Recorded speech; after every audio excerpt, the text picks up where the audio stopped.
Pois é, Scott, um grande empresário aqui em Mococa, na região, e ele tem uma experiência de vida muito grande. Um homem experiente em várias áreas, mas também uma experiência de vida importante, que é exatamente o que nós vamos falar nesse momento. Eu gostaria que você, Scott, deixasse para o nosso telespectador um pouco da sua experiência de vida, por favor.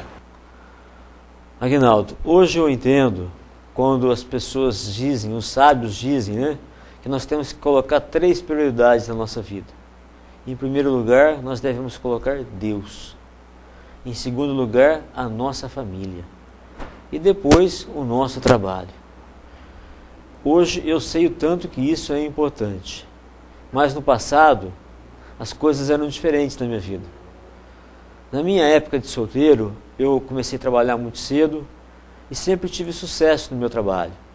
Ou seja, eu tinha salários bons, né? Eu me esforçava para ter salários bons. E eu sempre coloquei na minha mente que eu tinha que crescer profissionalmente e ganhar muito dinheiro. Mas o dinheiro que eu ganhava, eu realmente curtia a vida, eu era um bom vivan. O que é um bom vivan? Eu gostava de passeios, de festas, de roupas de grife, ou seja, tudo que eu ganhava, eu gastava comigo mesmo, né? Eu tinha prazer em me divertir, em levar uma vida regada a mordomias. E no decorrer dos anos, é lógico, né? Eu tinha em mente que um dia eu ia casar, né? E chegou esse dia. Conheci a minha esposa, Marisa, nos casamos. E depois que eu casei, como acontece com a maioria dos casais, a pessoa está acostumada num ritmo de vida de solteiro, e eu casei e eu continuei naquele ritmo de vida de solteiro.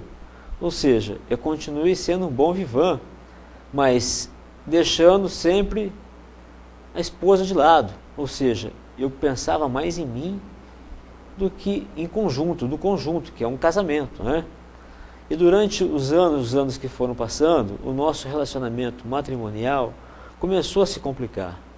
Por quê? Porque a minha vida, eu ainda tinha aquela vida ligada à vida de solteiro. Eu me preocupava com os meus amigos, eu queria participar de festas, eu queria às vezes viajar, né?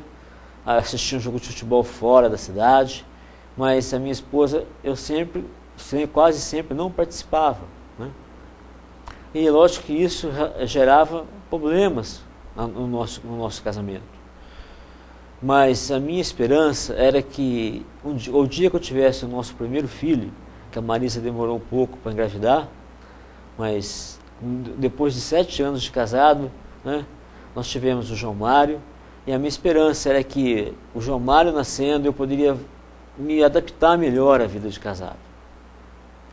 Mas os dias se passaram e eu voltei novamente à rotina de um casamento distante, né?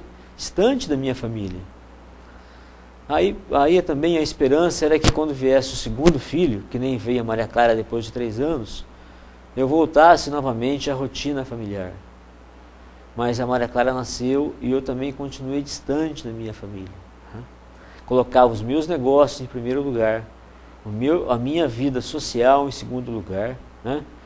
A minha família em terceiro lugar, e Deus eu conhecia, tinha conhecimento de Deus, mas um conhecimento da seguinte maneira: eu recorro a Deus quando eu preciso, quando eu não preciso, eu continuo a minha vida.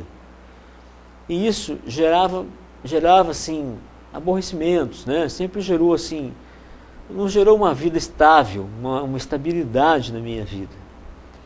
E depois que a Maria Clara nasceu, a Marisa começou a frequentar reuniões em que ela orava, né? Ela me dizia que ela ia orar a Deus e que ela ia ler a Bíblia, né? E ela teve uma mudança de comportamento muito grande, a Marisa. Ela não reclamava mais que eu saía sozinho, não reclamava mais que eu saía com os meus amigos, e isso de certa forma passou a me incomodar. Por quê? Mas é até estranho a gente falar nisso, né? Quando a mulher reclama muito, o marido acha ruim.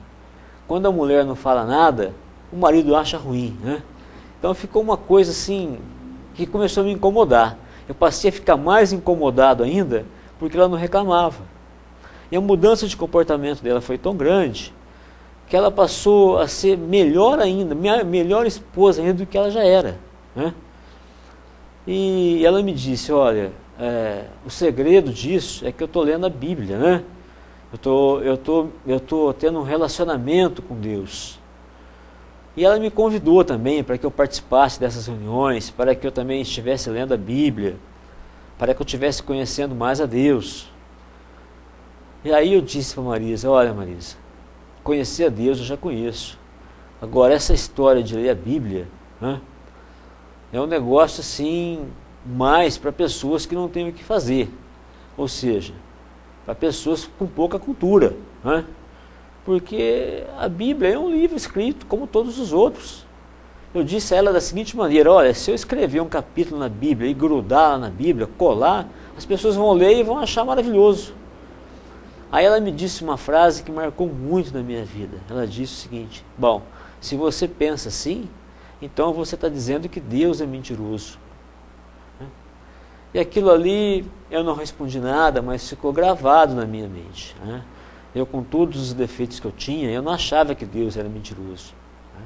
Eu tinha um vago conhecimento de Deus, mas nunca na minha vida eu achei que Deus era mentiroso.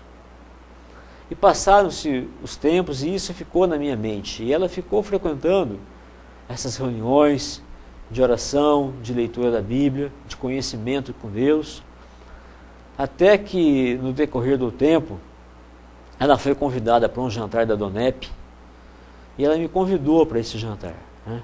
Ela disse, olha, vai ter um jantar, é jantar de empresários, lá vai pessoas da sociedade, homens de negócio, famílias. Você não quer participar com a gente desse jantar da Donep? E eu já havia recusado tantos convites que a minha esposa tinha feito, né? Tantos convites a respeito de oração, a respeito de conhecimento da Bíblia, que eu achei que um jantar era interessante eu participar. Afinal de contas, lá eu ia tratar de negócios, eu não ia tratar de outros assuntos. E para minha surpresa, aquele jantar foi um jantar maravilhoso, as pessoas muito amáveis, né? Um relacionamento totalmente, um conhecimento totalmente diferente dos lugares que eu frequentava então. E durante esse jantar da Donep, teve lá um testemunho de vida, assim como eu estou contando para vocês agora. E lá esteve presente um empresário da cidade de Belo Horizonte, um mineirinho, e ele contou uma história de vida, baseado naquilo que eu estava vivendo, né? No relacionamento familiar deteriorado, porque ele não tinha colocado Deus em primeiro lugar na família dele. E aquilo ali me serviu para que eu me aproximasse mais de Deus. E aí começou a minha história de um relacionamento com Deus. A princípio, eu tive uma resistência muito grande de me aproximar de Deus, porque eu achava que eu ia me aproximar de Deus e eu ia perder a mordomia que eu tinha, eu ia deixar de ser um bom vivant, enfim, eu ia perder os meus amigos. Mas por quê? Porque eu não estava priorizando a minha família. A minha prioridade era a minha vida particular, era viver do jeito que eu achava que era o correto. E é lógico que isso, né, estava fora dos planos que Deus tem para a nossa vida. Mas depois de muita insistência, de outros convites que ela fez, eu passei a me aproximar mais de Deus, passei a entender que a Bíblia é um manual que Deus fez para que nós podemos aprender com Ele. E ela me ensinou também a Bíblia a orar. Eu passei a orar com Deus. Ou seja, nessas orações eu não usava orações repetitivas. Eu falava com Deus de uma maneira espontânea, de uma maneira tranquila, né? De uma maneira de paz. E com isso eu comecei a dar uma atenção melhor para a minha família, comecei a dar uma atenção melhor para os meus negócios. Porque quando a gente está bem com a família, quando a gente está bem no lar, quando a gente está bem na nossa casa, nós vamos trabalhar mais alegres, nós vamos trabalhar mais satisfeitos, enfim, nós produzimos mais no nosso trabalho.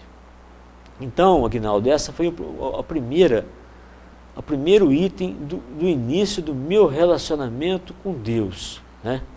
Foi a partir daí, deste momento, em que eu pude entender que a palavra de Deus, a Bíblia Sagrada, é um livro importantíssimo para a família e também para mim como empresário.